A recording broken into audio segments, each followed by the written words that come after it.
What if today I showed you plants that you've never seen before in your life? Not rare in the way people think, but hidden, ignored, growing quietly, while most people walk right past them. Some of these plants are incredibly easy to grow.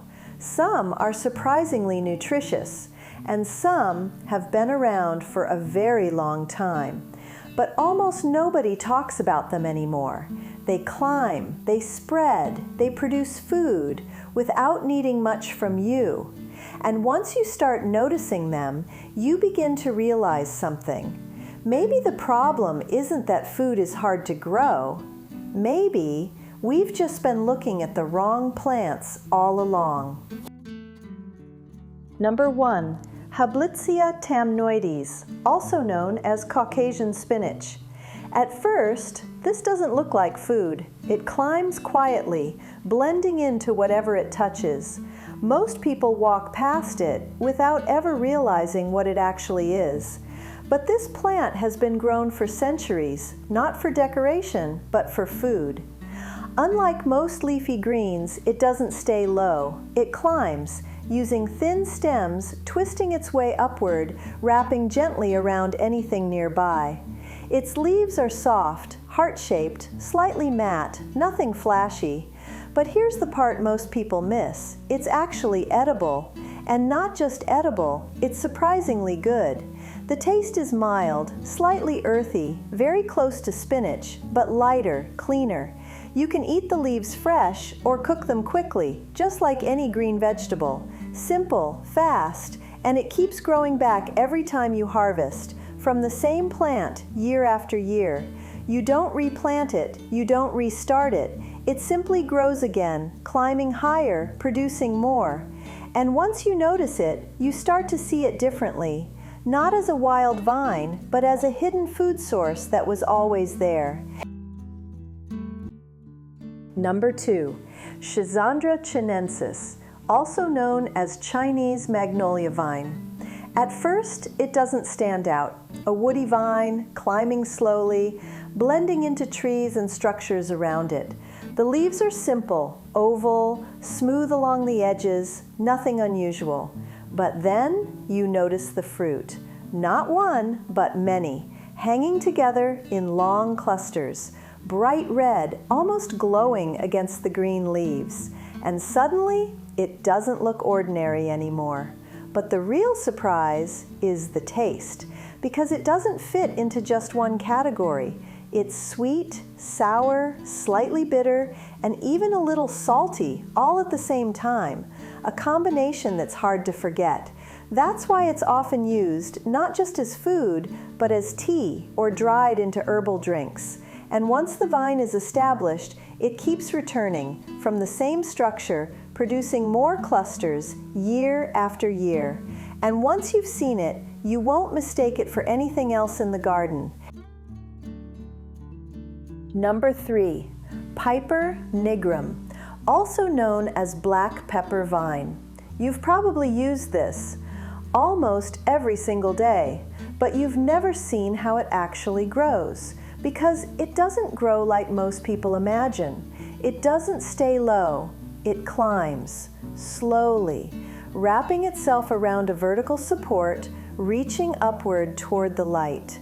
The leaves are smooth, oval, deep green, simple, nothing unusual, until the fruit appears, not in clusters like grapes, but in long hanging spikes, dozens of small round berries packed tightly together, growing along a single stem. Green at first, then slowly turning red before becoming the spice everyone knows. And the taste is sharp, spicy, intense. Just a small amount can completely change a dish. Used fresh or dried in almost every kitchen. And once the vine is established, it doesn't stop. It keeps climbing, keeps producing from the same plant year after year. Number 4, Piper Betel, also known as beetle vine. At first, you might think this is the same plant. It climbs the same way. It looks just as simple, but it isn't. Because this plant is not grown for its fruit, it's grown for its leaves. Large, glossy, deep green, heart-shaped, but not perfectly symmetrical, one side slightly wider than the other. It climbs slowly, using small roots along its stem, attaching itself to surfaces, walls, wood, tree trunks, anything vertical. And the taste is strong, aromatic, slightly spicy, very different from common greens. Usually used fresh, sometimes wrapped around food or eaten with other ingredients. And once it starts growing, it keeps producing leaves from the same vine again and again. Number 5, Dioscorea alata, also known as winged yam. At first, you only see the vine climbing, twisting upward, just like many others. But this plant is hiding something because the real part is underground. The vine grows fast with long stems and wide heart-shaped leaves. But look closely, the stem isn't round. It has edges, almost like wings running along its length. And that's the clue, because beneath the soil, it's growing a large tuber, thick, dense, storing energy below, and the taste is starchy, slightly sweet, soft when cooked, perfect for boiling, steaming, or soups. And when you harvest, you never really remove it completely because part of it stays hidden underground, ready to grow again. Number 6, Dioscorea polystachya, also known as Chinese yam. At first, it looks almost identical to the plant before it. A climbing vine, heart-shaped leaves, growing upward, nothing unusual. But this one hides its differences in the details.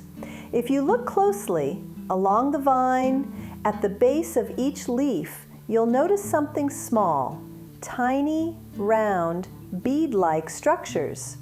These are bulbils, not flowers, not fruit, but a unique way this plant reproduces, and that alone makes it different. But the real difference is underground.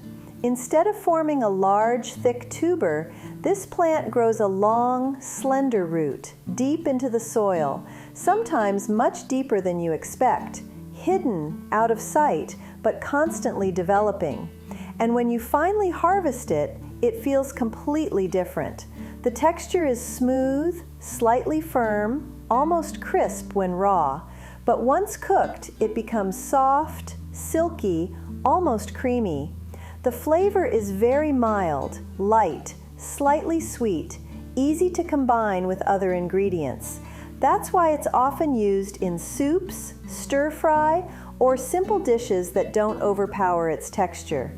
And even after you harvest it, you never really remove everything because part of it stays behind, deep in the soil, quietly waiting. And when the next season comes, it grows again from the same place, stronger and often more productive than before. Number 7, Phaseolus coccineus, also known as scarlet runner bean. This one you won't miss because unlike the others, it doesn't try to blend in. It stands out immediately. The vine grows fast, climbing aggressively, twisting upward, covering anything it can reach. Fences, trellises, walls, even trees. And then the flowers appear. Bright red, bold, almost glowing, large enough to notice from a distance. And suddenly, this isn't just a food plant anymore. It becomes visual, decorative, alive. But it doesn't stop there. After the flowers come the pods, long, green, hanging downward, growing quickly in clusters. And inside are the beans, still developing, still filling out, and when harvested young, the pods are tender, soft, slightly crisp, with a mild, almost sweet flavor. Very easy to cook, very familiar. You can use them just like green beans, stir fry, boil, or add them into simple dishes. But if you let them mature, the seeds inside become richer, denser, more filling, a completely different texture. 2 stages, 2 ways to use the same plant. And in warmer climates, or the right conditions, it doesn't end after one season. The root stays alive, hidden below, and when conditions return, it grows again, climbing, flowering, producing even more than before, from the same place. Number 8, Coccinea grandis, also known as ivy gourd. At first, it looks like something you've seen before, a climbing vine, soft green leaves, thin tendrils reaching outward, grabbing onto anything nearby. Nothing unusual, easy to ignore. But then the fruit appears, small, slender, green, with faint pale stripes, almost blending in with the leaves. You might not even notice it at first. But this is where it changes, because this fruit doesn't stay the same. As it matures, the color shifts, slowly from green to bright red. And suddenly, the same vine looks completely different, like 2 plants in one. Unripe and ripe, 2 stages, 2 identities. And the taste changes too.